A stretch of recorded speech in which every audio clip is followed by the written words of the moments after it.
शंकर जी के प्रसाद की महत्वता को हम जाने। प्रसाद खाने के बाद आनंद जरूर आता है, चाहे नाथद्वारे का प्रसाद खा लो, चाहे सांवरिया सेठ का खा लो, चाहे तिरुपति का खा लो। प्रसाद खाने के बाद आनंद प्राप्त होता है, जरूर उसका फल मिलता है। तो एक बात निश्चित है कि शिव प्रसाद, शिव महापुराण की कथा सुनने के बाद भी तुम्हें जरूर कुछ ना कुछ प्राप्त होने वाला है, ये निश्चित है। बस उसको आप दिल से, हृदय से, चित्त से, मन से उसको रमाओ। जितना चित्त को, हृदय को, मन लगाकर, इस चित्त को लगाकर जितना श्रवण करेंगे उतना सुख का अनुभव होगा। नींद आ रही है और बच्चे सोने नहीं दे आपको, तो आप बच्चे को डांट सकते हो। ये आपको पहले भी एक बार प्रसंग में कहा था। नींद आ रही है और भरचक आ रही है और बच्चे सोने नहीं देंगे आपको, तो आप बच्चे को डांट सकते हो। पर नींद आ रही है और मक्खी कान में भिन कर रही है, या मक्खी तुम्हारे सामने आकर घूम रही है, तुम्हें सोने नहीं दे रही है, तो क्या तुम मक्खी को डांट सकते हो? अरे बोलो तो जरा बड़ोदरा वाले, डांटोगे? नहीं। मक्खी से बचने का तरीका हमने ढूंढ लिया कि मुख पर चद्दर ओढ़ लो और रजाई ओढ़ लो या मुख ढाक लो, तो आप मक्खी आपको परेशान नहीं करेगी। उसी तरह संसार सागर में, कुटुंब में, नातों में, रिश्तों में, कबीले में, परिवार में अगर ये मन भटक रहा है, और ये संसार के लोग, परिवार के लोग, कुटुंब के लोग जितने भी हैं, ये आपको भटका रहे हैं, आपके मार्ग से आपको हटा रहे हैं, तो शिव महापुराण की एक चादर एक दिन ओढ़ कर सो जाइए, अपने आप ये मक्खियां भिन भिनाना बंद कर दो। जब भटक रहा हो, ये हृदय जब भटक रहा हो, तब उसके लिए सबसे सुंदर साधन है भगवान का भजन। देवराज नामक का ब्राह्मण, जो ब्राह्मण कुल में जन्म लेने के बाद अपनी संगत से भटक गया था, अपनी संगत से भटक गया, और संगत से भटकने के बाद वो शिव मंदिर में थोड़ा सा धन चोरी कर कर शंकर के मंदिर में जाकर बैठा। तो जाकर बैठा, शरीर में ताप था, शरीर ताप के कारण तकलीफ भोग रहा था। एक ब्राह्मण देवता उसी मंदिर में बैठकर शिव महापुराण की कथा का वाचन कर रहे थे। ये सब कथा आपने इस व्यासपीठ के माध्यम से बार बार सुनी है, पर कथा का जो नियम है उसके अनुसार महत्तम का जो वर्णन है उसको हम श्रवण कर रहे हैं। ब्राह्मण का कर्म था कथा कहना, तो ब्राह्मण अपने आनंद के साथ उस कथा को कह रहा है। अब देवराज नाम का ब्राह्मण उस कथा को कितना ले रहा है, ये उसके ऊपर।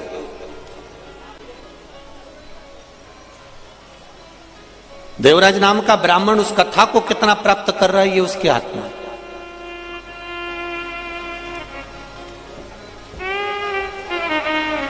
100 रुपए लगाकर ऑटो में, 150 रुपए खर्च कर कर ऑटो में आप इतनी दूर कथा सुनने के लिए आए। अब ये आपके ऊपर है कि आप कितना ग्रहण कर रहे हैं, कितना प्राप्त कर रहे हैं। भगवान शिव से आप कितनी दिल की बात अपने देव अधिदेव महादेव से कह रहे हैं, और भगवान शंकर से अपने हृदय से गुणगान कर रहे हैं। आपने लगाया 100 रुपए ऑटो में खर्च कर दिया, उससे कह दिया भैया मुझे वहां तक छोड़िए आना, वो छोड़कर चले भी गया। आपने पति से भी कह दिया कि मुझे वहां तक छोड़िया, मुझे वहां तक ले जाओ। आपने अपने बच्चों से कह दिया मुझे कथा के स्थान तक छोड़िया। छोड़ने का काम उनका था, वो छोड़कर चले गए। जहां आप लोग बैठे हुए हो, तो ये अब आपके ऊपर है कि आप इसमें कितना ग्रहण कर रहे हो, कितना प्राप्त कर रहे हो। और 21,600 श्वास रोज प्रतिदिन निकल रही है। और उस श्वास का बस यही एक क्रम है कि निकलने वाली श्वास तो निकल रही है, श्वास आना जाना तो चालू है, पर हम उस 21,600 श्वास में से कितनी श्वास में हम भगवान का भजन कर रहे हैं, हम कितनी श्वास परमात्मा को समर्पित कर रहे हैं, हम कितनी श्वास में भगवान भगवत नाम का, भगवान के नाम का गुणगान कर रहे हैं। एक मंदिर से स्वयं सांवरिया जी पधारे हैं, ब्राह्मण देवता सांवरिया जी को लेकर पधारे हुए हैं, पुजारी जी खुद भगवान सांवरिया जी को लेकर पधारे हैं। अब ये हमारे ऊपर है कि हम सांवरिया जी का दर्शन किस भाव से करते तक चले जाते हैं। जैसे देवराज नाम का ब्राह्मण मंदिर तक गया है, मंदिर के अंदर भी पहुंच गया है, मंदिर की चौखट पर भी पहुंच गया है, मंदिर के अंदर जाकर बैठ भी गया है, पर मंदिर के अंदर बैठने के बाद भी उसका चित्त नहीं लग पाया, उसका मन नहीं लग पाया, उसका हृदय नहीं लग पाया। पहुंचने से क्या है, पहुंचने को तो तुम कहीं पर भी पहुंच जाओ, पर दिल भी तो लगना चाहिए, हृदय भी तो लगना चाहिए, मन भी तो लगना चाहिए। देवराज नाम का ब्राह्मण मंदिर में जाकर बैठ भी गया, पहुंच भी गया, और ब्राह्मण जो शिव महापुराण की कथा का वाचन कर रहे हैं, ब्राह्मण जो शंकर भगवान की कथा कर रहे हैं, वो ब्राह्मण जयघोष भी कर रहे हैं। ऐसा नहीं है, बार बार ब्राह्मण कर रहा है, हर हर चिल्लाए भी, आवाज लगाए भी, बोले भी, पर देवराज की चित्त वृत्ति, देवराज का मन वह नहीं पहुंच रहा। ताप है शरीर में, कष्ट है उसके शरीर, मन नहीं लग पा रहा उसका, हृदय नहीं लग पा रहा उसका। देवराज मंदिर से बाहर निकल गया, उसने कुछ लिया नहीं है उस मंदिर से, एक बेलपत्री के वृक्ष के नीचे जाकर बैठ गया। अभी भी उसका मन, अभी भी उसकी चित्तवृत्ति भगवान के प्रति नहीं है। ब्राह्मण देवता ने जो शिव महापुराण की कथा कही, उसमें उसको लगा कि महाराज बार बार क्यों चिल्ला रहा है, हर हर महादेव क्यों बोल रहा है, और इतनी तेज तेज हर हर महादेव बोल रहा है, मेरा सिर दुख रहा है, और वो चल दिया। कुमार खंड कह रहा है, यदि शिव महापुराण की कथा जहां होती है, जिस क्षेत्र में होती है, उस क्षेत्र से निकलकर कोई व्यक्ति अगर अनायास अंदर कथा स्थल तक पहुंचा भी नहीं है, वो भगवान की कथा में पहुंचा भी नहीं है, वो कथा में गया ही नहीं है, उसके बाद भी वो व्यक्ति केवल मार्ग से बाहर से निकल कर जा रहा है, और कोई कथा श्रवण कर कर जाने वाले व्यक्ति या कथा के मार्ग से जाने वाला व्यक्ति उसके सम्मुख में अगर आ भी जाता है और उसकी भूल से भी दृष्टि उस व्यक्ति पर पड़ जाती है, तो उसकी 71 पीढ़ी आपरूप तर जाती है। मात्र शिव महापुराण के कथा का रसतत्व ग्रहण करने वाले जीव का दर्शन मात्र से ये जीव फल प्राप्त कर जाए। तरह के नी भी आए ना, ये निश्चित है शिव महापुराण की कथा उन तक का कल्याण करने वाली है, क्योंकि कहीं ना कहीं किसी ना किसी रूप में ये पवन, ये हवा, और आप जिस मार्ग से, जिस कॉलोनी से, जिस सोसाइटी से, जिस रास्ते से आए हो, वहां तक तो जाओगे, अपने घर तक तो पहुंचोगे, और ऑटो वाला कहां तक छोड़ देगा तुमको, नीचे तक, बिल्डिंग तक तो जाओगे। उस बिल्डिंग तक पहुंचने में भी तो 8-10 घर पड़ेंगे, 8-10 घर में तुम्हारे पांव की रज तो गिरेगी, और गिरेगी तो कल्याण तो करेगी। क्या बीमारी लग गई, बोलो सही है कि गलत है? अरे जम के तो बोलो, सही है। तुमने कभी हाथ लगा लिया, बीमारी हो गई, कोई गेट छू लिया, बीमारी हो गई, हॉस्पिटल का कोई सामान छू लिया, बीमारी हो गई, सब्जी का बैग उठा लिया। इसलिए पहले जब जैसे ही कोरोना चला तो पहले ही मना कर दिया कि सब बंद कर दिया। बंद करने का कारण क्या था? तुम्हें घर में लाकर बिठा दिया कि तुम कहीं जाओगे नहीं तो छुओगे नहीं। पर फिर भी लोग इतने चतुर हैं, इतने चतुर हैं कि इनका तो मन ही नहीं करता ना बिगर जब तक घर से नहीं निकल जाए। तो कैसे भी मैं अब भी घूम के आया, भले कोई नहीं निकला तो भी गाड़ी से भुर भुर करके अब कह रहा मैंने तो किसी को छुआ ही नहीं। कहां गया था? बस बाजार। पेट्रोल पंप चालू था, हाँ। पेट्रोल डलवाया, हाँ। मैंने तो किसी को छुआ ही नहीं। पेट्रोल डलवाया, डालने वाले ने ढक्कन बंद करा, गाड़ी टच हुई, तूने अंदर बैठा पैसे का लेन देन करा, बोले छुआया कि नहीं छुआया?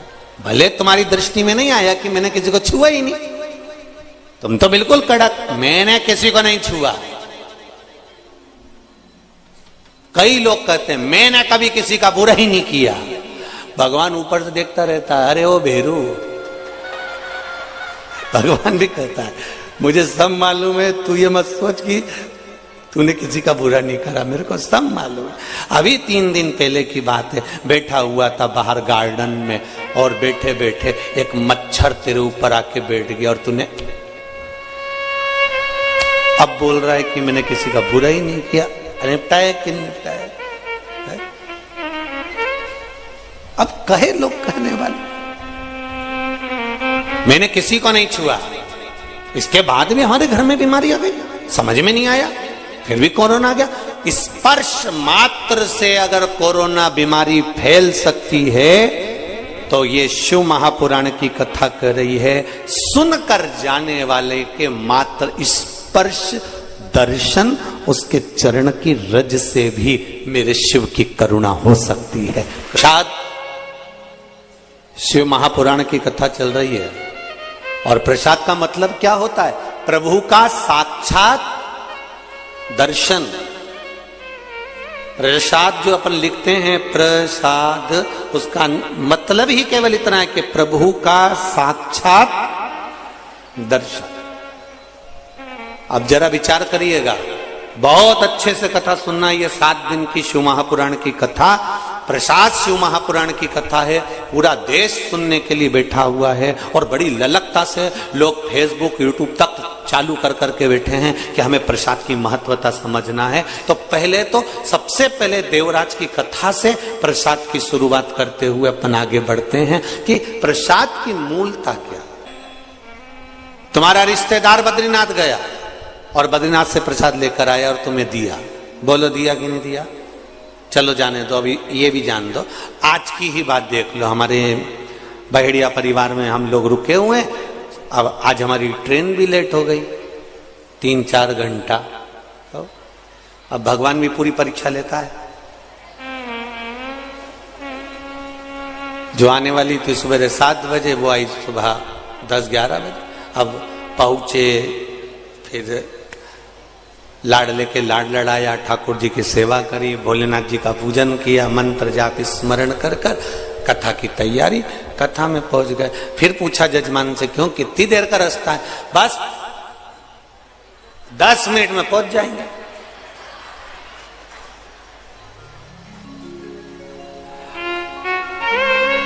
अच्छा है इन सबकी रिश्तेदारी यमराज से नहीं है,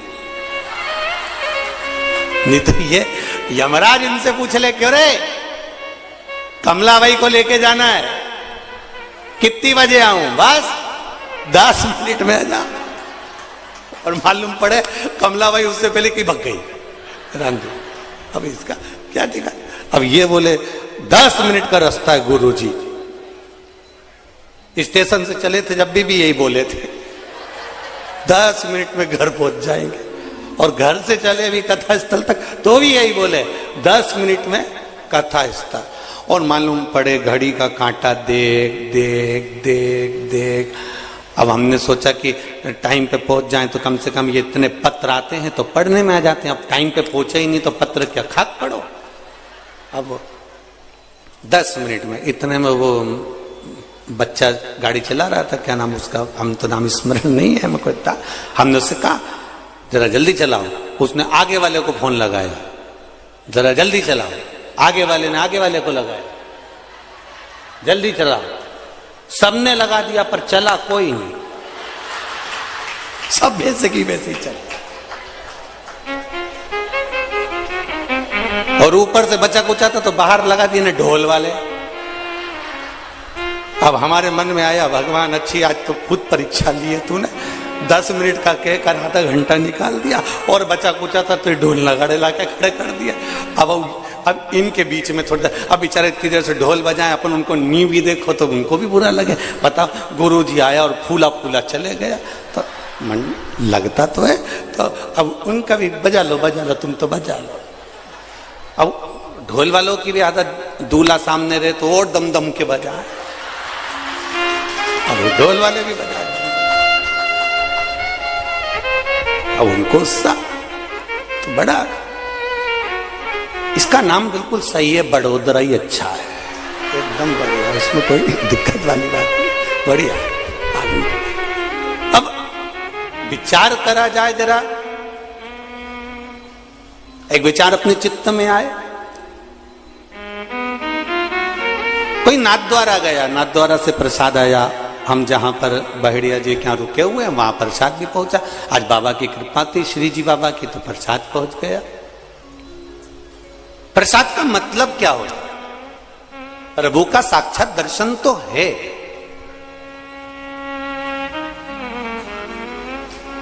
मना नहीं है कि प्रभु का साक्षात दर्शन नहीं, प्रभु का साक्षात दर्शन तो है, पर प्रसाद लेकर आने वाला, प्रसाद देने वाला, प्रसाद पहुंचाने वाला, ये सब कौन है? बद्रीनाथ जाने वाला बद्रीनाथ गया, नाथ द्वारा जाने वाला नाथ द्वारा गया, सांवरिया जी जाने वाला सांवरिया जी गया, एकलिंग जी जाने वाला एकलिंग जी गया, कांकरोली जी जाने वाला कांकरोली जी गया, सोमनाथ जाने वाला सोमनाथ गया।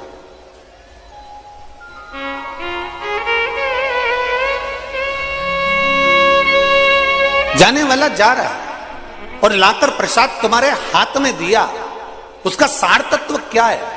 शिव महापुराण की कथा, शिव प्रसाद शिव पुराण की कथा कहती है, जब भगवान के मंदिर का प्रसाद अनायास, हमने सोचा ही नहीं था कि नाथ द्वारा का प्रसाद आ जाएगा, हमने सोचा ही नहीं था कि बद्री विशाल का प्रसाद आ जाएगा, हमने सोचा ही नहीं था कि सोमनाथ जी का प्रसाद आ जाएगा। अचानक अगर प्रसाद हमारे घर पर, हमारे द्वार पर, हमारे घर के अंदर, हमारी हथेली पर, हमारे हाथ में या हमारे परिवार में प्रसाद अगर आ रहा है, तो यह विश्वास मानकर चलना कि मेरे श्री जी बाबा को, मेरे बद्रीनाथ जी को हिचकी आई है, वो तुम्हें याद कर रहा है कि तू भी चल कर। प्रसाद के माध्यम से,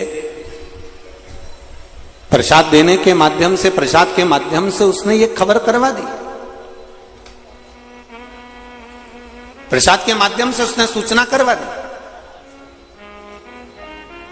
कि ये प्रसाद मैं भेज रहा हूं, इसका मतलब ये है कि केवल कि आप मेरे नजदीक तक, आप मेरे करीब तक आ जाइए, आप मेरे पास आ जाइए।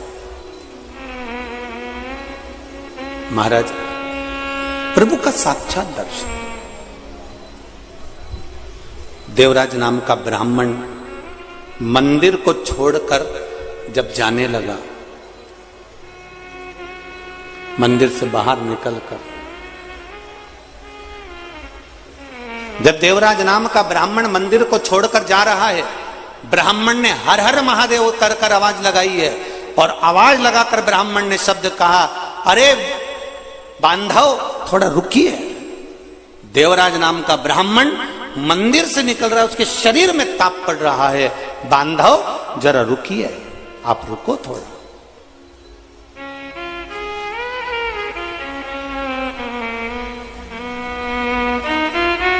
बांधव रुको जरा। और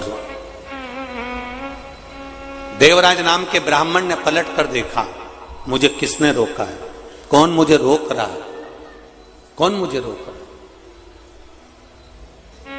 पलट कर देखा, और जब पलट कर देखा कि कौन मुझे रोक रहा है, तब देखा कि जो ब्राह्मण देवता शिव महापुराण की कथा का वाचन कर रहे थे, जो ब्राह्मण देवता शंकर भगवान की कथा का वाचन कर रहे थे, जो ब्राह्मण देवता शिव महापुराण का वाचन कर रहे हैं, वो ब्राह्मण देवता मुझे रोक रहे हैं और कह रहे, बांधव थोड़ा सा रुक जाइए, बांधव थोड़ा रुकिए, थोड़ा रुक जाइए। देवराज ब्राह्मण रुका नहीं है। यही की यही कथा, यही की यही चरित्र, यही की यही संवाद, यही की यही कथा आपको सत्यनारायण भगवान की कथा में भी प्राप्त हो जाती है। यही की यही भगवान सत्यनारायण की कथा में भी आपको ये प्राप्त हो जाता है। यदि आपने श्रवण करी हो श्री सत्यनारायण भगवान की कथा, तो उसमें आपको ज्ञात होगा सत्यनारायण भगवान की कथा में कि एक राजा अपने राज्य से निकल कर जा रहा है, वन में भ्रमण करता करता जा रहा है, वन में डोलता हुआ जा रहा है, और वहां सत्यनारायण भगवान का पूजन हो रहा था, और पूजन होते हुए देखकर उसने प्रणाम ना करा, प्रसाद दिया, उसने प्रसाद ग्रहण नहीं करा और उस प्रसाद को छोड़कर चल दिया। प्रसाद की अवज्ञा हो गई, उसका राज सत्ता नष्ट हो गया। अर्थात प्रसाद की अवज्ञा से मतलब क्या? प्रसाद को स्वीकार नहीं करना, प्रसाद को स्वीकार नहीं करना। महाराज शिव महापुराण की कथा कर रहे, भगवान शंकर का चरित्र कर रहा है, भगवान शंकर का संवाद कर रहा है। अब जैसे देवराज ब्राह्मण के सम्मुख में बार बार आवाज लगाकर कहा गया, शब्द कहे गए, देवराज ब्राह्मण के सम्मुख में फिर आवाज लगाकर कहा, अरे बांधव रुको, ए बांधव रुको। उसके बाद भी देवराज नाम का ब्राह्मण नहीं रुका, वो अपने गंतव्य की ओर, अपने मार्ग की ओर चलता जा रहा, चला गया। अब देवराज ब्राह्मण ने पलटकर जरूर देखा पर रुका नहीं है, और वो देवराज ब्राह्मण एक बेलपत्री के वृक्ष के नीचे जाकर बैठ गया। जब बेलपत्री के वृक्ष के नीचे जाकर बैठा, वहां जाकर विराजमान हुआ, तब समय आया।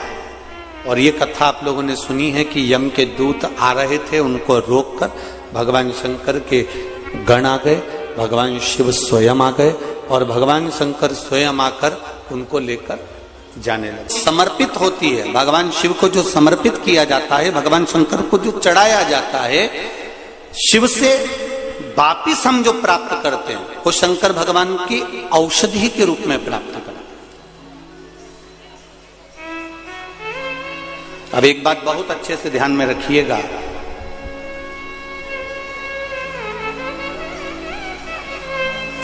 किसी संत के दरवाजे पर, किसी सदगुरु के द्वार पर, भगवान की चौखट पर, भगवान के मंदिर में, देवालय में जब हम जाते हैं, तो हम संत के द्वार पर जब हम जाते हैं तो कुछ ना कुछ उस संत के द्वार से बन सके। तो आप वहां से जो प्रसाद लेकर आ रहे हैं, जो आप प्राप्त कर कर ला रहे हैं, वो केवल प्रसाद नहीं होता, केवल प्रसाद नहीं है। शिव महापुराण की कथा ये तक कहती है कि केवल वो प्रसाद नहीं है, यहां तक शिव पुराण कर रही है कि जिस संत के द्वार का हम वो प्रसाद लेकर आ रहे हैं, जिस मंदिर का हम वो प्रसाद लेकर आ रहे हैं, वो प्रसाद ही नहीं रहता, केवल वो औषधि भी निर्मित हो जाती है। अगर भगवान के श्री विग्रह से वो स्पर्श मात्र हो जाए तो औषधि भी हो जाए।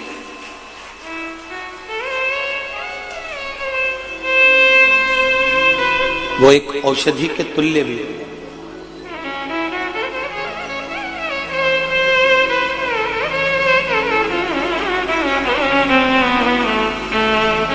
कभी सांवरिया जी जाएं, कभी नाथद्वारा जाएं, कभी काकरोली जी जाएं, कभी सोमनाथ जी, कभी तिरुपति जाएं, कभी द्वारका जी जाएं। आप होटल में भोजन करो, मना नहीं है, करते ही हो। जाकर आप बुकिंग करेंगे, होटल में रुकेंगे, धर्मशाला में रुकेंगे, भवन में रुकेंगे, तो बाहर भोजन करेंगे। पर कभी अगर मौका लग जाए द्वारकाधीश जाने का, सोमनाथ जाने का, या नाथद्वारा जाने का, या सांवरिया जी, या जहां आप जाते हैं, काकरोली जी, एकलिंग जी, जहां जाएं, वहां जाकर आप एक बार पूछें, क्यों साहब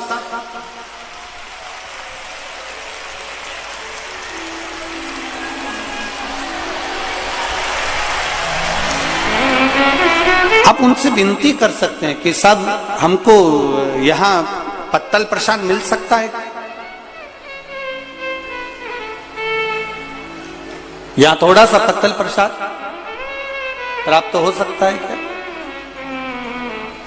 आप उनसे निवेदन कर सकते हैं, आप उनसे कर सकते हैं।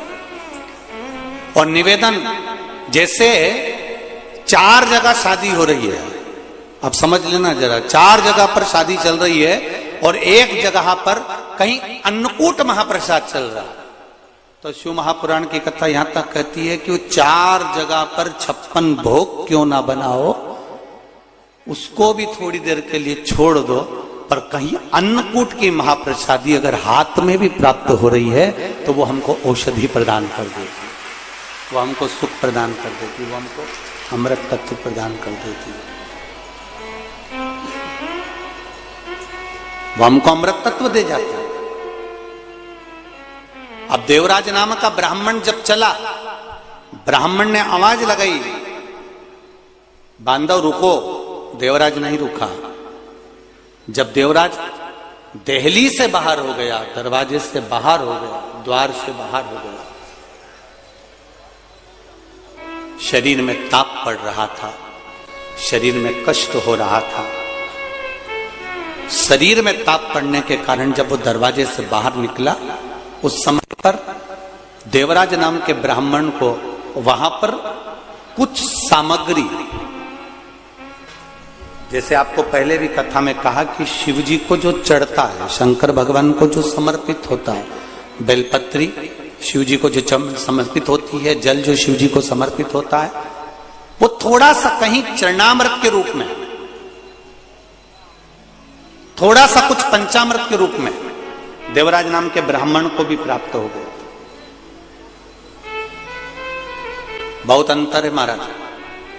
देवराज नाम के ब्राह्मण ने वो चरणामृत, वो पंचामृत जो द्वार पर मिल रहा था शिव मंदिर के, उसको लिया जरूर है पर उसको पान नहीं करा, उसको छोड़ दिया गया, एकांत में कहीं ले जाकर उसको डाल दिया गया।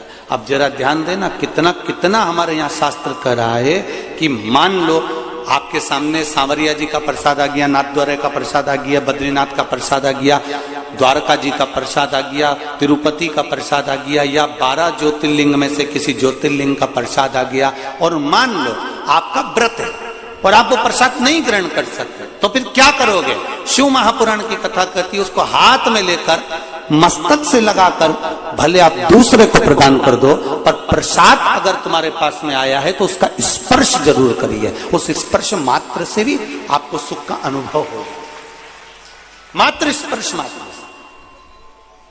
और चलो सहज भाषा में, शिव मंदिर के बाहर आ रहे हो, शंकर की चौखट से बाहर आ रहे हो, शंकर भगवान के द्वार से बाहर आ रहे हो, पीछे पलट कर देख लिया, ठीक है, नहीं पलट कर देखा तो देहली पर भी अगर आपने हाथ फेर लिया और द्वार पर भी यदि आप हाथ फेर कर हृदय से लगाकर, मस्तक से लगाकर वापिस आ भी जाते हो तो उसमें भी प्रसाद का ही फल प्राप्त होता है। शिव की चौखट पे प्रसाद का फल मिल जाता है और उसका फल हमारे जीवन में सुख प्रदान कर जाता है। श्रीमद् भागवत, आत्मदेव नाम का ब्राह्मण जिसकी पत्नी को संतान नहीं है, आत्मदेव नाम का ब्राह्मण अपने प्राणों को त्यागने गया, ये श्रीमद् भागवत कहती है।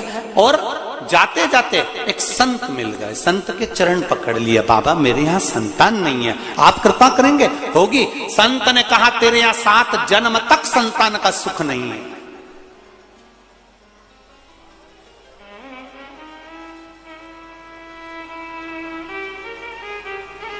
तेरे यहाँ 7 जन्म तक संतान का सुख नहीं है। अब देखिए प्रसाद में क्या बल होता, जरा विचार करिएगा जरा।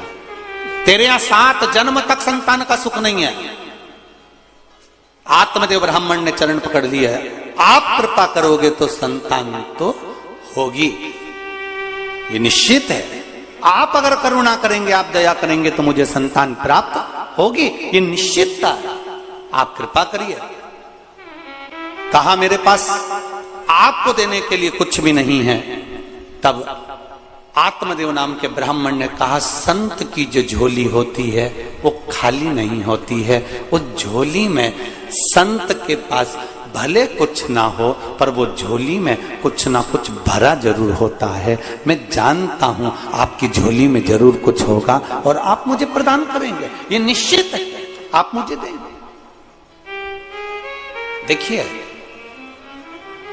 अब होता है, कोई कोई आपको, कई लोग मिलेंगे जो आशीर्वाद भी दे देंगे, कई लोग मिलेंगे जो आपको बेल भभूति भी दे देंगे, कई लोग मिलेंगे जो आपको बहुत कुछ अपने पास से निकालकर आनंद की कोई वस्तु भी दे देंगे।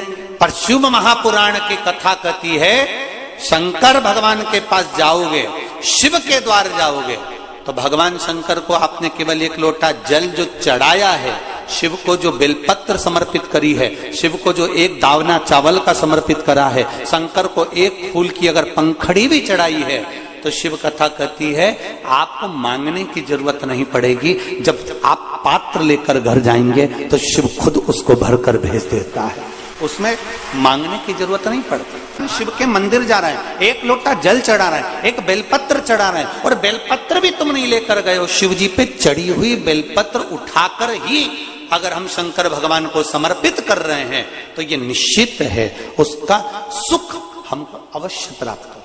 पुराण की कथा आप लोग सुन रहे हैं, शिव प्रसाद शिव महापुराण की कथा का आज प्रथम दिन प्रारंभ हुआ है।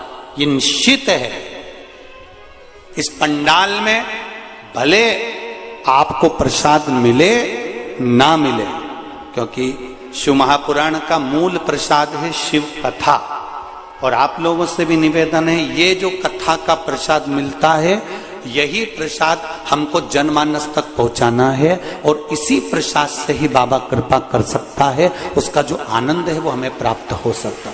हमें किसी आडंबर की या कहीं जाने की जरूरत नहीं पड़ती।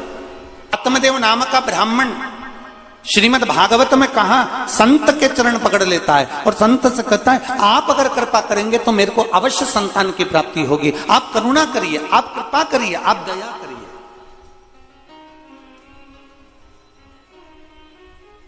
ब्राह्मण ने कहा तुम्हारे यहां 7 जन्म तक संतान नहीं है, संत की झोली खाली नहीं रह सकती, ये मैं जानता हूं, आपकी झोली कभी खाली नहीं होगी।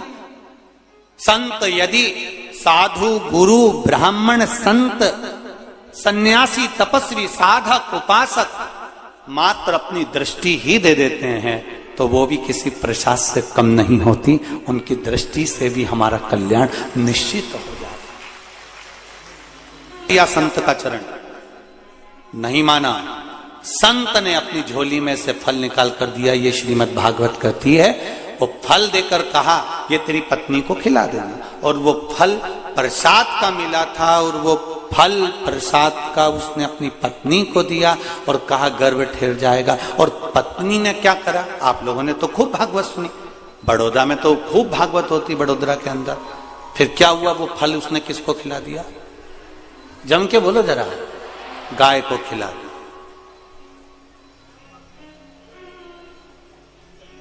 अब वो गाय से जो संतान हुई वो गोकर्ण हुई, और इसको संतान नहीं हुई तो इसने अपनी सहेली से संतान को ले लिया, उसका नाम धुंधकारी हो गया।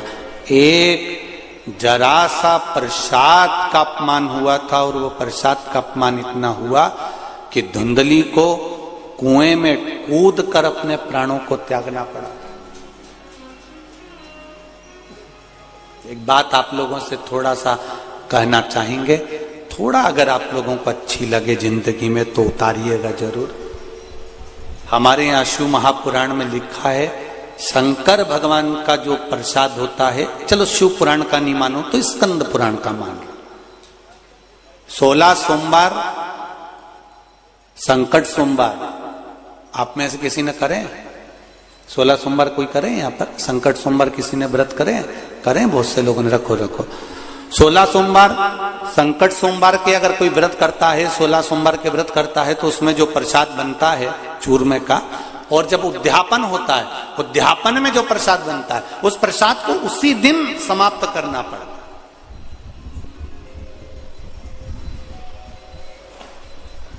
उसी दिन रात भर शिव का प्रसाद नहीं रखा था।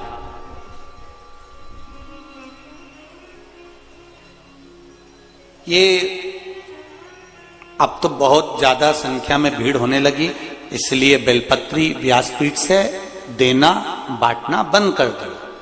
नहीं तो पहले सा शिव महापुराण के अनुसार 6 दिन तक व्यासपीठ पर शिव पोथी पर जो बेलपत्र चढ़ती है वो बेलपत्र औषधि का कार्य करती। 7वें दिन जो बेलपत्र चढ़ती है वो कुबेर भंडार का कार्य करती है। ये शिव महापुराण में आपने कई बार सुना होगा। 6 दिन तक बेलपत्र जो बाबा को समर्पित कर कर, पोथी की बेलपत्र पहले हम लोग दे दिया करते थे। किसी का कमर या बहुत ज्यादा कोई डिप्रेशन में रहता था, या कोई का शरीर में बहुत कहीं डायलिसिस चल रहा है या कैंसर चल रहा है, तो यहाँ की बेलपत्र दे देते। अब इतना भीड़ होने लगा तो बेलपत्र आपको नहीं दे पाते। पर शिव महापुराण की कथा करे, शंकर भगवान का चरित्र कर रहा है, शिव स्मरण कर,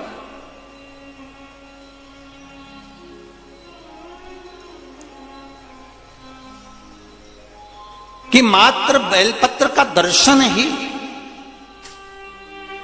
शिव प्रसाद का मात्र स्पर्श ही हमको सुख देता है।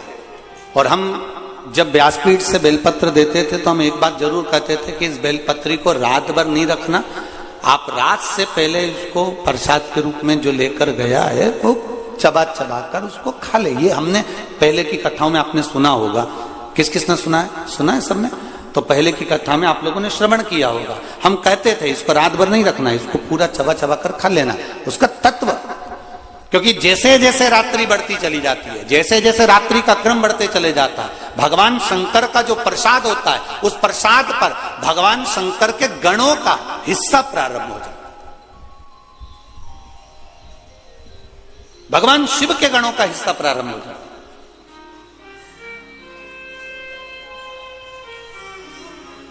मध्य रात्रि के पहले पहले तक आप भगवान शंकर की जो बेलपत्र है, भगवान शिव का जो आप लोग, कई माताएं, किसी के शरीर में कपड़ दर्द है, किसी के घुटने में दर्द है, किसी के कमर में दर्द है, वो शिव मंदिर जाती है, जल चढ़ाती है, एक बेलपत्र बाबा की उठाकर वहां खा लेती है, लेकर आती है। बहुत अच्छा काम है। उसको लाकर आपने रख दिया, रखा है, पड़ा हुआ है, थोड़े दिन तक रखा रहा। केवल शिव महापुराण की कथा ऐसी है जिसके अंतर्गत शास्त्र वर्णन करता है कि जो प्रसाद आपने शिव जी का लेकर आए हो उसको रात्रि के मध्य से पहले उसको पूर्ण तरह से समर्पित कर दो। नहीं तो कई बार हम बड़े बड़े मंदिर जाते हैं, वहां से बहुत सारा प्रसाद लेकर आ जाते हैं। लेकर तो हम आ गए, अब वो प्रसाद थोड़े दिन तक तो तुमने 2-1 दिन तक तो खाया, खाने के बाद उस प्रसाद को फिर फ्रिज के ऊपर रख दिया, फ्रिज के ऊपर से उठाया, फिर फ्रिज के, बोलते जाओ जरा, बोलते, फ्रिज के अंदर रख दिया, फ्रिज के अंदर रखा, सब्जी के पीछे गया, दूध की भगोनी के पीछे गया, फिर फल के पीछे गया, फिर 9-10 दिन बाद याद आया प्रसाद, 9-10 दिन बाद आया प्रसाद। अब प्रसाद को हिड़कर खाने लगे तो उसमें घी की गंध आने लगी, तो तुमने सोचा अब ये गड़बड़ हो गया। अब किसको दिया? बर्तन वाले, गाय नहीं। तुम इतनी जल्दी गाय को दे दोगी? हो गया कल्याण। बर्तन वाली को, सफाई वाली को। सुन,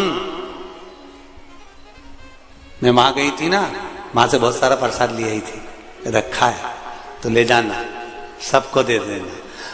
आज के जमाने की बर्तन वाली, तुम जितना वीआईपी नहीं खाओ उससे दुगना ही वीआईपी वो खाए। तुम्हारा ये घी की गंधा ये खाए। अरे रेंदोरी बड़ोदरा वाली हो, रेंदो, तुम मेरी बहन हो, तुम तो रेंदो। गजब। तुमने दिया बर्तन वाली को, बर्तन वाली ने परसा लेकर गई। रास्ते में जाते जाते उसने देखा, ला खा लो, भूख लग रही थी, 2-4 जगह बर्तन मांजना थे, तो उसने लिया मुंह में। ये भाभी तो बहुत गजब करी, काय का प्रसाद दिया। वो चलती चलती उसने कहीं पटका गया। अब वो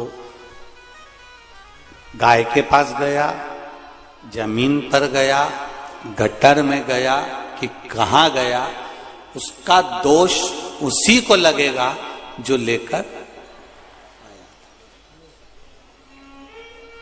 जैसे गौदान, तुमने तो ब्राह्मण को गाय दान दे दी, संकल्प तुमने छोड़ा, दान तुमने दी, ब्राह्मण गाय लेकर गया, जब तक दूध दी तब तक रखा, दूध देना बंद कर दी, उस ब्राह्मण ने दूसरे को बेच दी, दूसरे ने तीसरे को बेची, तीसरे ने चौथे को बेची, बेचते बेचते वो गाय कसाई के पास पहुंच गई। गाय जब कटी, दोष इनको नहीं लगा, दोष उसको लगा जिसने हाथ में जल, चावल, पुष्प, सुपारी लेकर, एक सिक्का लेकर जिसने संकल्प छोड़ा।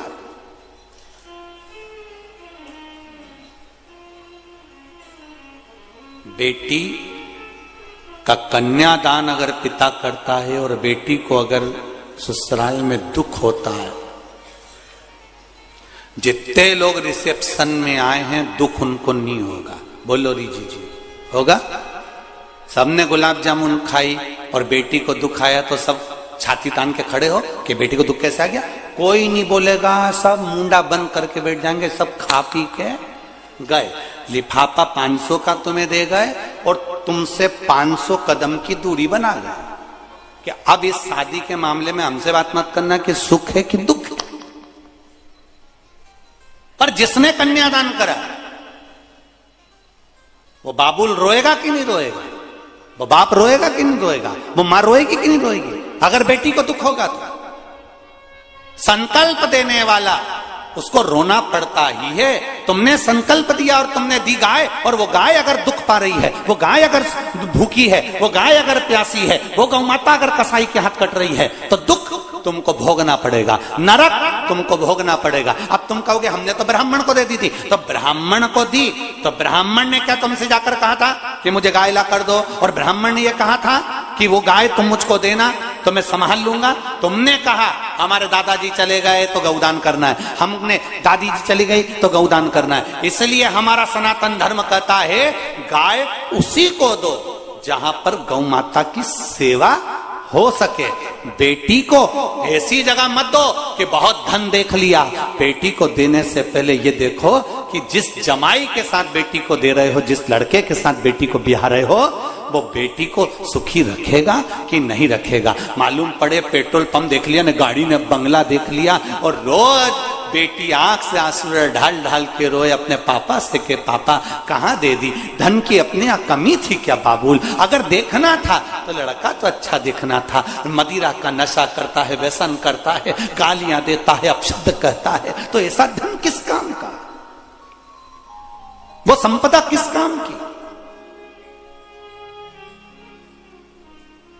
कन्यादान करने वाले बाबुल को रोना पड़ता है, गौदान करने वाले व्यक्ति को रोना पड़ता है। उसी तरह शास्त्र यहां वर्णन कर रहा है, शास्त्र कर रहा है प्रसाद आप लेकर आए, उतना लेकर चलो। और लायो, दलिया भर कर लायो, डब्बा भर कर लायो, मिठाई ढेर सारी लायो, तो उसको बांटते हुए चलो। पर आसक्ति इतनी प्रबल होती है, जब प्रसाद ज्यादा दिखता है तो हमारी आसक्ति भी बढ़ जाती है। हमारे पास में 10 किलो लड्डू रखे रहने दो, अभी बाद में दूंगी, रखे रहने दो, अभी बाद में दूंगी, रखे रहने दो, बाद में दूंगी। फिर विचार आया कि मेरा बेटा खाएगा, बेटे ने विचार करा पत्नी खाएगी, पत्नी ने सोचा पोता खाएगा, पोते ने सोचा बच्चा खाएगा, जीजी खाएगी। वो प्रसाद रखा रखा रखा रखा रखा रखा, सब एक दूसरे का इंतजार कर रहे, ये खाएगा वो खाएगा, किसी ने नहीं खाया। आखिरी में वो फ्रिज में गया, छुप गया। छुपने के बाद फिर वो बर्तन वाली के पास, फिर वो जमीन पर गया, उसका दोष भुगतना पड़ा। फिर किसी ने कहा गुरुजी हम मेहनत तो बहुत करते हैं पर हमको उतना फल नहीं मिलता, उसका कारण क्या है? अर्थात तुमने किसी ना किसी स्थान के प्रसाद का अपमान करा है, तुम्हारे फ्रिज में वो सड़ता रहा है, पड़ा रहा है, उसको तुमने सदगति प्रदान नहीं करी। इसलिए फिर तुम कहो, फिर किसी के यहाँ जाओगे, साहब हमारा व्यापार थोड़े दिन चलता है, थोड़े दिन चलता ही नहीं है, हमारा मन अशांत रहता है, कारण क्या है बताओ? अब पंडित जी तो कहेंगे कि तुम्हारे यहाँ वास्तु दोष है, नकाल सद दोष है, पितृ दोष है, ये दोष है। पर पंडित जी ने ये थोड़ी ना कहा कि तुम अभी घूमने गई थी, वहां से प्रसाद लाई थी, 15 दिन तक पड़ा रिया, लाई और रखा। अब और सरल भाषा में रो, तुम अपने मायके से तुम्हारी बहन की छोरी को लेके तुम अपने ससुराल आई, और समझ लो री बड़ोदरा वाली, और अच्छे से समझ लो, और जितने आस्था चैनल पे सुन रहे हैं वो भी समझ लो। तुम गई मायके, अपनी बहन की छोरी को ले आई। अब बहन की छोरी को लेकर आई, एक दिन बहन की छोरी का सम्मान करा, 2 दिन करा। अब वो बहन की छोरी को थोड़ी पढ़ाई करना थी, तो उसने मासी मैं यहीं रह जाऊं। मासी ने कहा अब उस बहन की छोरी का सम्मान तुम्हारा ना पति करे, ना तुम्हारे छोरा छोरी करे, ना तुम्हारी सास करे। ईमानदारी से बोलो, वो बहन की छोरी यहाँ रहेगी क्या?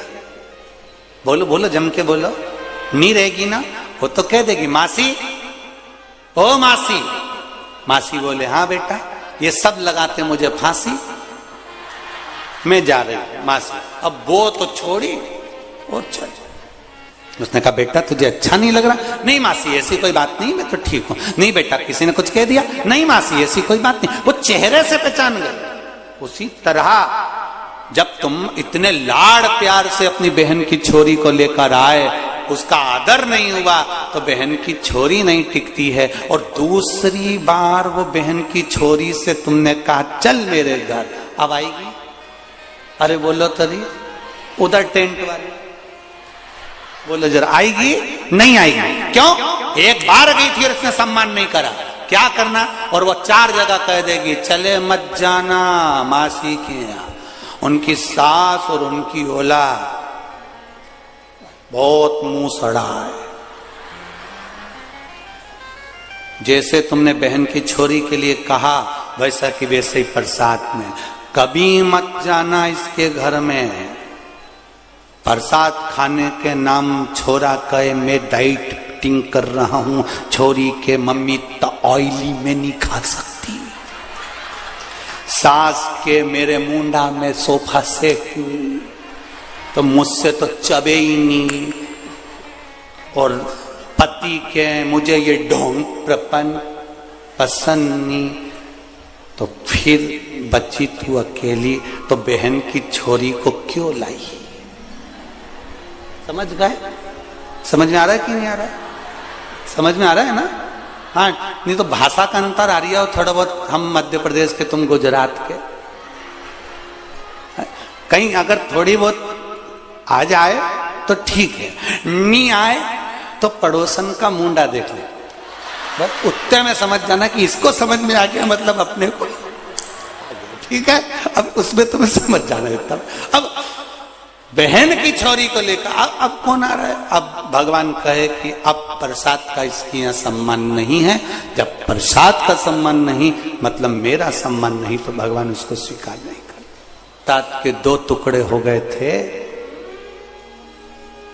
2 टुकड़े।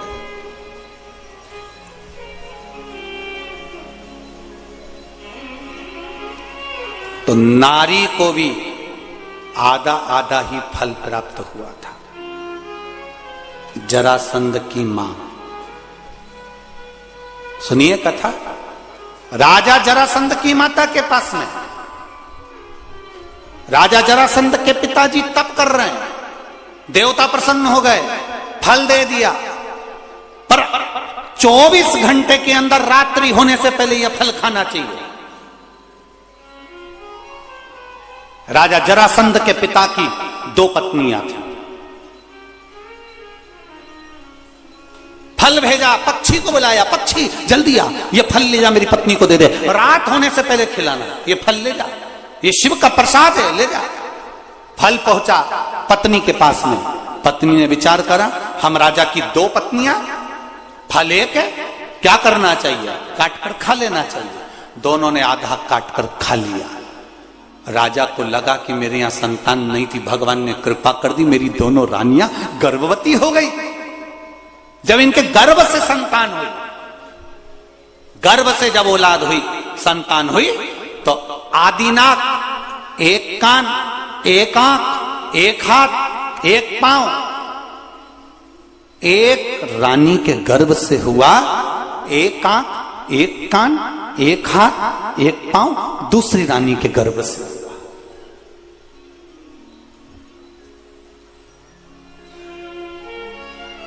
राजा के पास सूचना गई, महाराज रानियों को संतान तो ही है, पर दोनों विकलांग, अधूरी, आधा शरीर ही नहीं बना उनका। एक रानी को एक आंख, एक हाथ, एक पांव, एक श्रवण शक्ति, आधा नेत्र, एक श्रवण, एक हस्त, एक पांव, एक रानी का होता है। एक नेत्र, एक श्रवण, एक नासिका का छिद्र, एक हाथ, एक पांव, एक रानी का होता है। विचार किया महाराज, रानी को संतान तो हुई है पर अधूरी हुई है। अधूरी संतान, हां।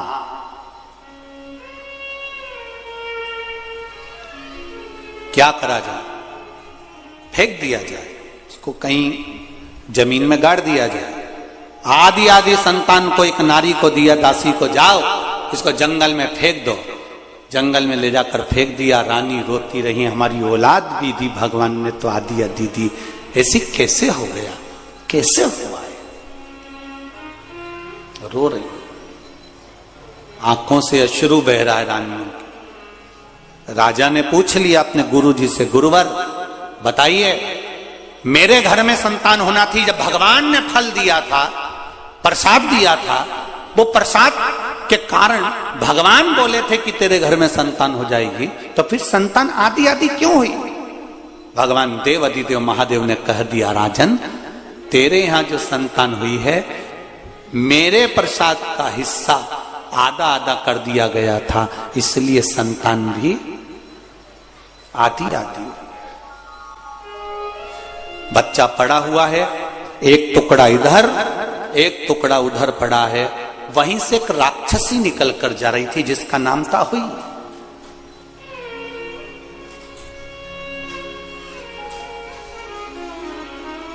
उसने देखा बच्चा रो रहा है पर आधा है, उसके होठ भी आधे कटे हुए हैं, आंख एक है, परंतु उसने उठाया। आगे जाकर देखा दूसरी जगह बच्चा रो रहा था, उसने उसको भी उठाया। उस अहोई राक्षसी माया जानती थी और माया से इतना ज्यादा प्रबल हो गई, दोनों बच्चों को हाथ में लेकर उसने ईश्वर का स्मरण करा, भगवान का, और अपनी माया से बच्चे को जोड़ दिया। बच्चा रोने लगा, एक हो गया। राजा के पास लेकर चली गई, महाराज ये आपका पुत्र है, इसको संभाल कर रखिए। राजा ने कहा था, मां मेरा बच्चा तो आधा आधा हुआ था, ये पूरा कैसे हो गया, ये पूर्ण कैसे हो गया?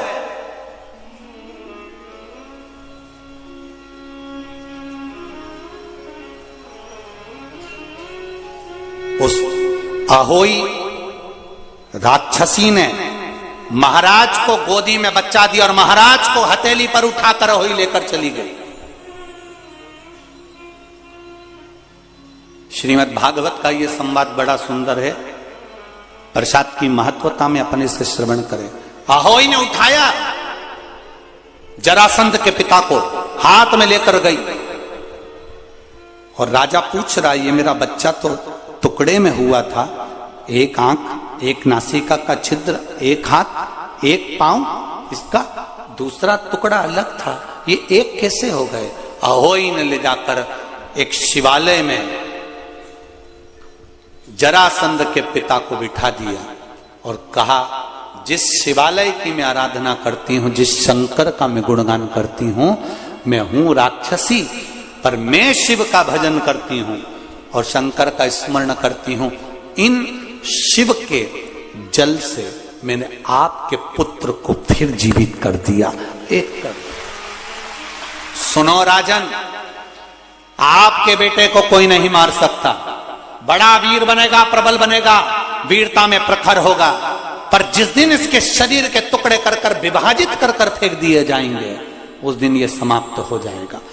जब बार बार भीम ने जरासंध को बीच में से फाड़ दिया, फिर जुड़ गया, फिर फाड़ा, फिर जुड़ गया, फिर फाड़ा, फिर जुड़ गया, तब भगवान द्वारिकाधीश शंकर भगवान डमरू वाले को पूछते हैं, रे नागेश्वर नाथ, हे मेरे सोमनाथ, बताओ तो मैंने रामेश्वर की स्थापना करी है, मैं लंका जाते समय आपकी पूजन करा हूं, आज फिर उलझन में पड़ा हूं, आप मार्ग दीजिए कि ये मरेगा कैसे? शिव जी ने कह दिया, ए वसुदेव, ये इतनी जल्दी ऐसे मरने वाला नहीं है, क्योंकि मेरे ही प्रसाद से फलीभूत हुआ है। पर दो माताओं के द्वारा इसका जन्म है, अगर इसका भाग विभाजित होगा और ये अलग अलग फेंकेंगे तब जाकर इसके प्राण छूटेंगे। असुर है, अहंकारी है, ये मार्ग भ्रष्ट करता है, इसका मरना निश्चित है। पर उसके लिए भी बता दिया गया और फिर भगवान कृष्ण ने तिनका तोड़ा, दो भाग विभाजित कर कर फेंके, तब समझ में आया भीम को, तब जाकर मरा। करता था जरासंध,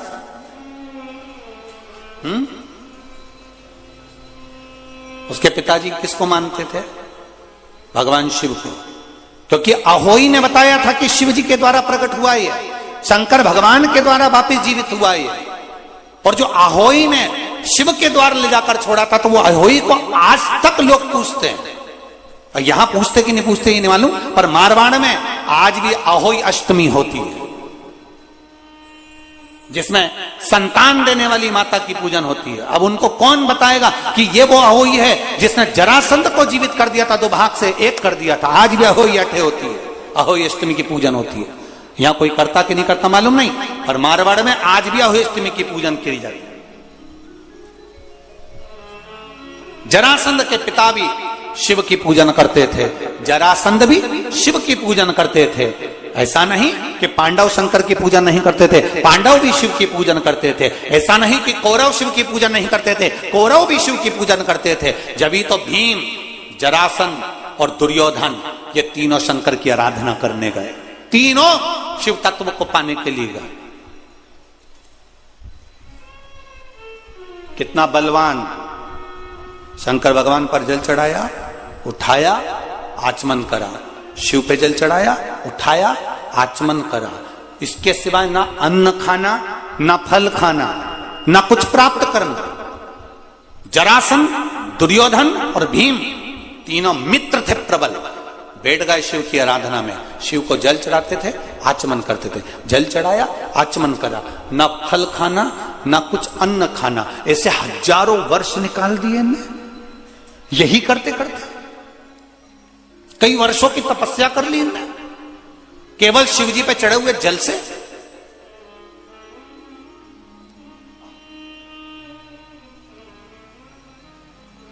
भीम से रहा नहीं गया।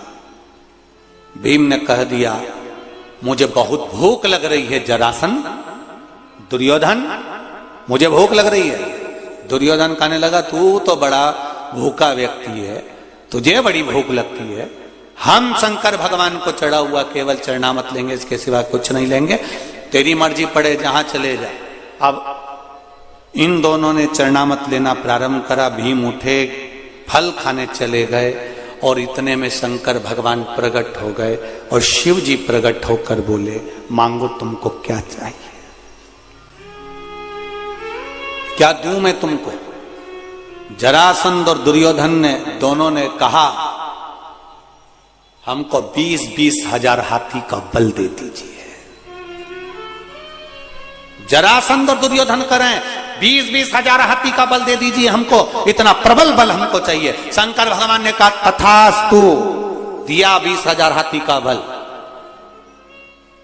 अब इनको अभिमान आ गया, भीम के पास आए और आते से कहते हैं, कितना भूखमरा है बताओ, हमको वर मिल गया और इसको कुछ नहीं मिला, खाने के चक्कर में रह गया। भीम ने केला फल सब छोड़ दिया, शंकर जी की आराधना करने चले गया। शिव जी प्रसन्न नहीं हुए। क्यों? शंकर भगवान को मालूम है ये इनसे ज्यादा चतुर है, ये वर मांगेगा। पर ये अगर मैंने दुर्योधन और जरासंध को 20 हजार हाथी का बल दिया है, तो शिव जी जानते हैं ये 40 हजार से कम नहीं मांगेगा। बहुत विद्वत्ता होती है, बड़े बेटे में और छोटे बेटे में बहुत अंतर होता है। बड़ा लड़का कभी भी मम्मी पापा से इतना पैसा नहीं मांगता है कि पापा मुझे इतना देना, बस मांगेगा तो थोड़ा बहुत 5,000 दे दो, 500 रुपए दे दो, 200 रुपए दे दो। और छोटा इतना खोटा होता है ना, वो जब भी आएगा तो मम्मी के पास जाएगा, पापा के पास बात नहीं। बड़ा बाप को प्रिय, छोटा मां को प्रिय। तुरंत जाएगा, मम्मी क्या है, सारे स्कूल के लोग जा रहे हैं पिकनिक, मेरे को भी जाना है। ये ले, कितने रुपए ले जाना है? 5,000। ये ले, ये तो स्कूल में ही जमा हो जाएंगे। अब बड़ा बेटा इतना नहीं कह सकता था, मम्मी तो सब स्कूल में जमा हो जाएंगे, मुझको तो दो, इसी में से सब कर ले। नहीं, मेरे को तो अलग से चाहिए। मां ने निकाला, दे दिया, ये ले। फिर गया वो पापा के पास, पापा क्या हुआ? सब जा रहे हैं पिकनिक मनाने, तुझे जाने की जरूरत नहीं है, दिन भर मोबाइल चलाता रहता है, नहीं जाएगा तू। सब ने जाना है, मेरे को भी जाना है। तब मैं 1 रुपया नहीं दूंगा, मत दो, मम्मी ने दे दिया।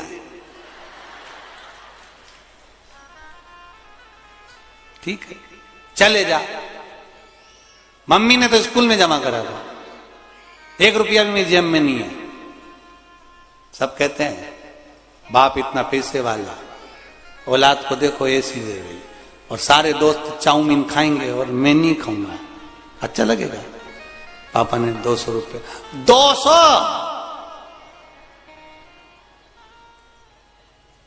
ये 200 में तो 2 दोस्त ही होंगे। फिर पिताजी ने 500 दिए, चल जा यहां से। इतना होशियार भैया। भैया बोले क्या है? भाई तेरे पास कुछ है क्या? क्यों, क्या हो गया? मेरे सारे दोस्त पिकनिक करने जा रहे हैं, भाई प्लीज दे देना कुछ। छोटा भाई ने दे दिया। जीजी, जीजी बोली हाँ, तेरे पास कुछ है क्या? देना, 200 रुपए दे दे। उसको मालूम इससे ज्यादा देगी भी नहीं, तो उसने 200 ही मांगा है। 200 से ज्यादा ही देने वाली है नहीं, 200 ही मांगा। और उसने भी कह दिया नहीं दूंगी, मेरे पास 200 रुपए है नहीं, तूने भी तो राखी पे मुझे 200 ही दिया थे, नहीं दूंगा। तो आप 50 ही दे दे। वो हमारे यहाँ कहते भागते भूत की लंगोटी काफी। तो उसने 50 ही दे दे, इन्हें 50 ही ले लिया। 50 ले लूँ आगे, बस। अब शिवजी इसके सामने नहीं आए, भगवान शंकर भीम के सामने आए ही नहीं, पहुंचे ही नहीं। शंकर भगवान को मालूम था ये बहुत चतुर है। एक बार मैं छुप गया था इस भीम से जाकर, पांडव जब केदारनाथ आए, मैं जाकर छुप गया, ये मुझे पहचान गया। ना मुझे युधिष्ठिर पहचाना, ना मुझे अर्जुन पहचाना, ना नकुल न सहदेव पहचाने। मैं नंदी के रूप में था।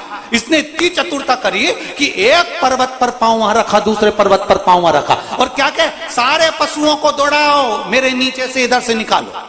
सारे पशु निकल गए। शंकर भगवान के मैं नंदी के रूप में इसके नीचे से तो नहीं निकलूंगा। शंकर भगवान गए नहीं, इसने पहचान लिया। युधिष्ठिर ने कहा कहां भाग रहे हो भीम? भीम के मैं शंकर जी को पहचान गया। शंकर जी आगे और भीम पीछे, नंदी बनकर। आखिरी में नहीं बना तो शंकर भगवान नंदी के रूप में गुफा में प्रवेश कर गए। जैसे ही गुफा में घुसे, नंदी के ऊपर, शंकर भगवान के ऊपर कूद पड़ा भीम, और कूदा तो नंदी की जो पीठ का अग्रभाग था वो पकड़ाई में आ गया। शंकर भगवान सब अंदर, नंदी की अग्रभाग पीठ। आज भी केदारनाथ जी में वो पीठ जो भीम ने पकड़ी थी, वो केदारेश्वर के रूप में विराजमान है, आज भी है। आज भगवान कहीं नहीं जाऊंगा मैं, ये ज्यादा मांग लेगा। भगवान नहीं गए। आखिरी में जब शंकर भगवान नहीं गए, तब पार्वती जी ने कहा तुम्हें जाना चाहिए कायदे से पूछने के लिए, जाओ जरा। पार्वती जी बोली, शिव जी ने कहा मैं नहीं जाऊंगा, कुछ भी हो। समझ गए ये भीम है, भीम पहचान जाता है थोड़ी देर में, और मांगेगा भी साधारण नहीं जाऊंगा इसके सामने। भगवान शिव नहीं गए। पार्वती जी की तपस्या में भीम लग गए, और जो माता पार्वती जी की तपस्या भीम ने करी, ऐसी तप साधना करी, माता पार्वती जाने लगी। शंकर भगवान बोले पार्वती कहां जा रही है? पार्वती जी बोली भीम तपस्या कर रहा है। शंकर भगवान बोले बिल्कुल मत जाना। पार्वती जी बोली जाना तो पड़ेगा, भीम ने तपस्या करी, लोग क्या कहेंगे, मैं मां होकर उसके सामने ना जाऊं? मैं तो जाऊंगी। पार्वती सती ने मेरा कहना नहीं माना था, आखिरी में परेशान हो गई थी। पार्वती जी बोली वो सती थी, मैं पार्वती हूं, मैं जाऊंगा। पहुंच गए। मांगो भीम तुम्हें क्या चाहिए। भीम ने कह दिया मां मैं तो आपका बेटा हूं, छोटा लड़का है, अभी छोटा है, देखना कितने आइडिया से मांगेगा। मां मैं तो आपका बेटा हूं, मांगो भीम क्या चाहिए। मां बस आप जान जाओ अपने बेटे की मन की बात। माता पार्वती जी ने ध्यान लगाकर शिव जी से पूछा तुमने जरासंध और भीम को क्या दिया, जरासंध और दुर्योधन को क्या दिया था। 20,000 हाथी का बल।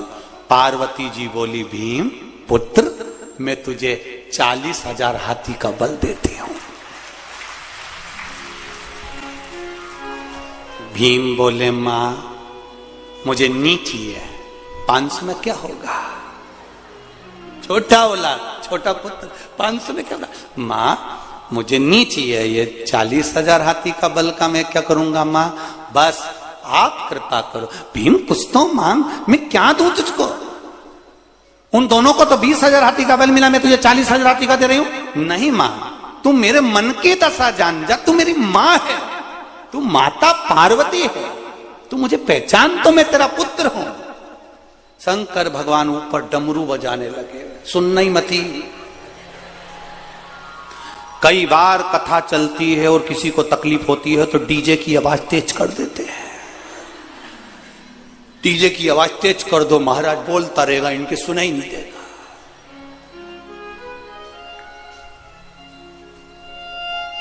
वो बजाया। अब शंकर जी ने डमरू बजाना चालू कर। जो भोलेनाथ ने डमरू खड़काया, पार्वती जी को भीम की आवाज सुनना बंद हो गई। पार्वती जी बोली भीम मांग ले। भीम बोले मां तुम मेरे हृदय की बात जानती हो। पार्वती जी बोली मुझे कुछ सुनाई नहीं दे रहा, ऐसा लग रहा कोई नगाड़ा बजा रहा है। भीम कह रहे नगाड़ा नहीं, पिताजी डमरू बजा रहे हैं। उनको सब मालूम है कि ये कुछ मांग लेगा, इनने का बीच में गड़बड़ी कर दो। तुम देखना जब तुम्हारा मन नाटक में लगा रहे, सीरियल में लगा रहे, किसी काम में लगा रहे, उस जगह पे तुम्हें कहीं ना कहीं का विघ्न करने वाला आ ही जाता है। तुम्हारा बस लास्ट सीन चल रहा और एकदम क्लियर, इतनी देर में पोता आ गया, रिमोट उठाया उसने, चैनल ही चेंज ले। अब तो तुम अभी तक तो अम्मा थी, अब जगदम्बा हो गई तुरंत। क्या बताओ, मैं 5 मिनट बैठी और चिल्ला चोट करना, मैंने रिमोट उठाया और तू पहले आके बैठा, तेरे से इतनी परेशान हो गई, आन दो तेरे पापा को। इतने में इसने भी कह दिया आन दो, मैं भी कह दूंगा सियोर वाला महाराज की कथा सुनती रहती दिन भर। अब भीम ने जैसे ही बोलना चला, भगवान नगाड़ा जो डमरू बजाया, पार्वती जी ने शंकर भगवान से कहा प्रभु क्या कर रहे हो। शंकर भगवान बोले मुझे सती की याद आ रही है। शिव ने डमरू बजाया, पार्वती जी उसको धीमा करवाती, फिर बोली पार्वती जी मांग तो। भीम कहता मां आप मेरे हृदय की दशा को जानती हो, आप पहचानो मुझे क्या चाहिए। माता पार्वती जी ने सरस्वती देवी को बुलाया, सरस्वती बताओ भीम को क्या चाहिए। सरस्वती ने भीम के हृदय में प्रवेश करा और भीम के हृदय की बात माता पार्वती जी को बता दी। मां इनको क्या चाहिए। पार्वती जी ने उसी समय कह दिया भीम मैं जान गई तुझे क्या चाहिए, मैं वर देती हूं भीम तुझे, जरासंध और दुर्योधन मरेंगे तो तेरे हाथ से मरेंगे। भीम ने कह दिया बस मां अब कुछ नहीं चाहिए, हो गया कल। इतने बड़े बड़े योद्धा थे, अर्जुन युधिष्ठिर नकुल सहदेव जैसे, पर जरासंध और दुर्योधन मरे तो भीम के हाथ से मरे। ये प्रसाद का बल है, ये प्रसाद की आनंद है, सुख है। देवराज नाम का जो ब्राह्मण था वो केवल एक प्रसाद के बल का सुख पाता है महाराज। भगवान के द्वार की रज का स्पर्श मात्र उसके शरीर से लग जाता है और उसे कैलाश धाम मिल जाता है। बिंदुक नाम का ब्राह्मण जिसकी धर्म पत्नी का नाम चंचूला देवी था, वो चंचूला का पति जब चला जाता है तो चंचूला ने तुमरुका जी से शिव महापुराण की कथा का रस तत्व ग्रहण किया है। भगवान शिव और पार्वती ईश्वर जी गोरा जी गणा और गौर बनकर भगवान शंकर और पार्वती आ रहे